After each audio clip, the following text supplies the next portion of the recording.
सभी को पितृ विसर्जन की ढेर सारी शुभकामनाएं। आश्विन कृष्ण पक्ष अमावस्या को पितरों के विसर्जन के लिए अर्थात उनके विदाई के लिए श्रेष्ठ मुहूर्त होता है। इस वर्ष 14 अक्टूबर दिन शनिवार को यह पवित्र तिथि प्राप्त हो रही है। पितृ विसर्जन में मध्याह्न व्यापिनी अमावस्या तिथि का विशेष महत्व होता है। पितृ विसर्जन का तात्पर्य है कि जिनके भी पितर की तिथि प्राप्त नहीं है, अर्थात जिस दिन वे दिवंगत हुए वह तिथि प्राप्त नहीं है। साथ ही बहुत से पूर्वज होते हैं जिनकी तिथि प्राप्त नहीं हो पाती, जाने अनजाने में छूट जाते हैं, तो नियत तिथि पर उनका श्राद्ध कर्म नहीं हो पाता। ऐसी स्थिति में ही पितृ विसर्जन के दिन उनका श्राद्ध कर्म करना चाहिए, ऐसा शास्त्र सम्मत है। तो इस वर्ष 14 अक्टूबर दिन शनिवार को मध्याह्न व्यापिनी अमावस्या तिथि में पितृ विसर्जन किया जाएगा। इसमें जितने भी पूर्वज छूट जाते हैं, जिनका श्राद्ध कर्म की तिथि नहीं प्राप्त है, इस दिन उनका श्राद्ध कर्म किया जाता है, उनके प्रति समर्पण भाव व्यक्त किया जाता है, उनके प्रति श्रद्धा भाव व्यक्त किया जाता है। शास्त्रों में पितृ विसर्जन के दिन क्या नियम है इसको जानना बहुत जरूरी है, क्योंकि जब पितर प्रसन्न होते हैं तो धन धान्य सुख संपन्नता की वृद्धि होती है। पितर देव ही ऐसे हैं जो अपने आशीर्वाद से कुल वृद्धि में सहायता प्रदान करते हैं। पितर यदि प्रसन्न हैं तो आपके कर्मों का फल आपको सहज रूप से प्राप्त हो जाएगा। पितर यदि नाराज हैं, पितर अगर असंतुष्ट हैं, पितर को किसी प्रकार का कष्ट है, तो निश्चित है आपको आपके कर्म का पूर्ण फल प्राप्त नहीं होगा। साथ ही साथ कोई न कोई व्याधि, कोई न कोई संघर्ष, कोई न कोई तनाव संतान पक्ष से लेकर के अथवा अपने जीवन से लेकर के बनी ही रहती है।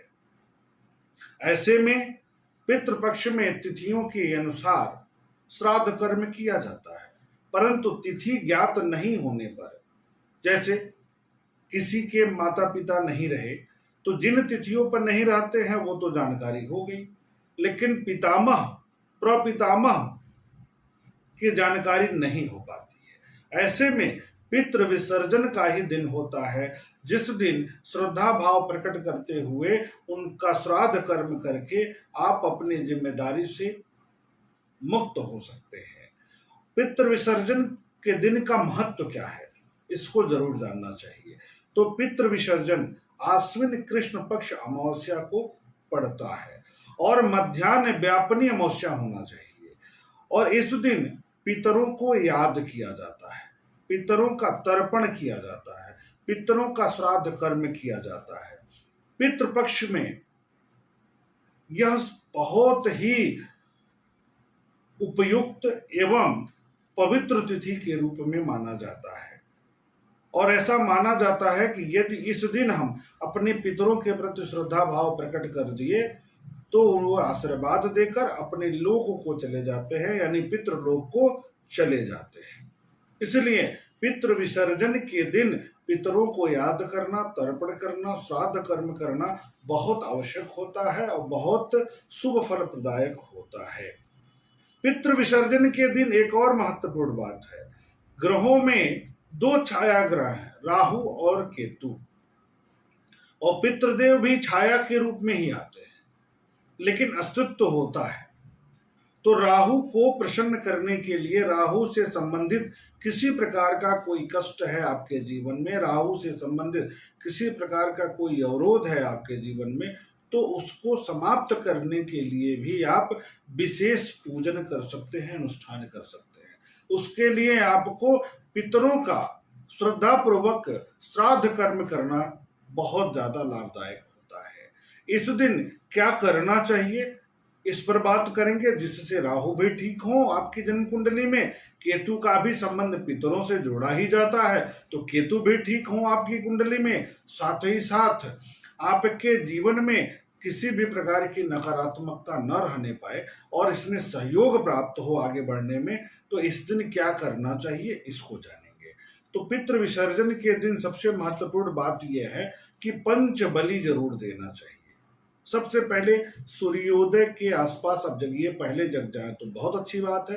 स्नान आदि से निवृत्त होकर के उगते सूर्य को आप जल दे दें। उसके बाद मध्याह्न व्यापनी अमावस्या तिथि में पितरों को आप जल देंगे, तर्पण करेंगे। पितरों की आत्मा की शांति के लिए उनकी प्रार्थना करेंगे, उनको याद करेंगे। उसके बाद श्राद्ध कर्म करेंगे। श्राद्ध कर्म के दौरान हवन भी किया जाता है, हवन करना चाहिए। श्राद्ध कर्म के लिए यदि आप खुद नहीं कर पा रहे हैं तो योग्य ब्राह्मण को, विद्वान ब्राह्मण को बुला लीजिए श्रद्धा भाव के साथ। उसके बाद तर्पण श्राद्ध कर्म कराने के बाद पंचबलि जरूर दें। पंचबलि में कौवा, कुत्ता, गाय, देवताओं और ब्राह्मण को भोजन कराना। ब्राह्मण के लिए ग्रास निकालना, ब्राह्मण को भोजन दक्षिणा के रूप में कुछ जरूर देना। ये पंचबलि जरूर करना चाहिए हवन के बाद। ब्राह्मण भोजन के बाद यथाशक्ति दक्षिणा देने के बाद, उनको प्रसन्न करने के बाद, परिवार के सभी जन एक साथ एकत्र होकर, एक साथ बैठकर प्रसन्नता पूर्वक पितरों को याद करते हुए भोजन करें। जो प्रसाद बना है पितरों के लिए भी भोजन निकाला जाता है। उनको भोजन जब निकाल देंगे तो फिर उसी भोजन को पूरे परिवार के लोग बैठकर एक साथ भोजन करेंगे। अब इस दिन और क्या कर्म कर सकते हैं और क्या कार्य कर सकते हैं, तो इस दिन सबसे पहले श्रद्धा भाव के साथ आप दान करेंगे। दान का विशेष महत्व बताया गया है, लेकिन ऐसी स्थिति है जीवन में कि आप श्राद्ध कर्म नहीं कर सकते, दान नहीं कर सकते, तब क्या करेंगे। दान में विशेष रूप से अन्न का दान होता है, विशेष करके धन का दान होता है, विशेष करके भोजन का दान होता है, विशेष करके वस्त्र का दान होता है। लेकिन आप अगर असमर्थ हैं, नहीं कर पा रहे हैं, तो उस स्थिति में आप क्या करेंगे। तो उस स्थिति में आप एकांत भाव से याद करते हुए एकांत में चले जाएंगे। वहां पर अपना हाथ जोड़कर प्रार्थना करते हुए, दोनों हाथ ऊपर करते हुए, जिस भी स्थिति में अपने आप को समर्पित करते हुए, हे पितृदेवों, हम आपके प्रति श्रद्धा भाव प्रकट करते हैं, लेकिन आप सब जानते हैं कि हमारे वर्तमान की स्थिति अच्छी नहीं है, इसलिए हम आपके प्रति श्रद्धा भाव प्रकट करते हैं, विनम्रता प्रकट करते हैं, आपको याद कर रहे हैं। और यदि हमारी स्थिति अच्छी हो गई तो हम आपका श्राद्ध कर्म जरूर करेंगे। इसलिए अपना आशीर्वाद आप हम सब पर बनाए रखें, हमारे परिवार पर बनाए रखें। इसके लिए श्राद्ध कर्म के लिए कर्ज लेकर श्राद्ध कर्म करने की आवश्यकता बिल्कुल नहीं है, क्योंकि सनातन धर्म में आपके प्रत्येक कार्यों के लिए इतना उन्नत शास्त्र है कि आपको किसी भी कार्य के लिए विकल्प प्रदान किए गए हैं कि आपके पास यदि उपलब्धता नहीं है तो इस तरीके से भी यह कार्य कर सकते हैं।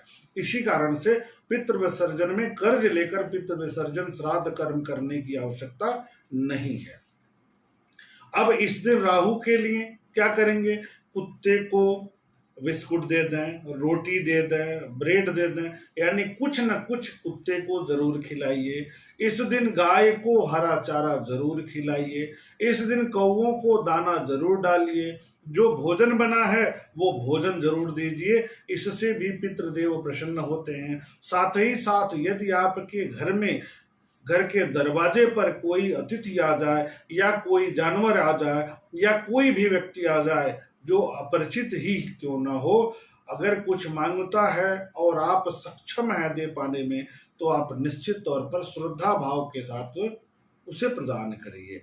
यदि आप सक्षम नहीं है तो विनती करते हुए, प्रार्थना पूर्वक, सम्मान करते हुए आप मना कर सकते हैं, इसमें कोई संदेह की बात नहीं है। इस दिन का मूल उद्देश्य है कि आप अपने पूर्वजों के प्रति कितना श्रद्धा भाव प्रकट करते हैं, आप पूर्वजों के लिए क्या भावना रखते हैं, कितना श्रद्धा से आप समर्पित होकर के पितरों को याद करते हैं। यही आपके जीवन का मूल लक्ष्य हो जाता है पितृ विसर्जन के दिन, क्योंकि पितृ विसर्जन एक साक्षात देवों को मनाने की तिथि के रूप में है। इसलिए इस दिन आप अपनी श्रद्धा जरूर प्रकट करें और पूरे परिवार के साथ प्रसन्नता पूर्वक पितरों का विसर्जन करें। भगवत गीता के 11वें अध्याय का पाठ यदि कर लेते हैं तो भी बहुत शुभ परिणाम प्राप्त होगा, आपके जीवन की शुभता में वृद्धि हो जाएगी। इस प्रकार एक बार पुनः आप सभी को पितृ विसर्जन की ढेर सारी शुभकामनाएं। बहुत बहुत धन्यवाद। शुभ नमस्कार।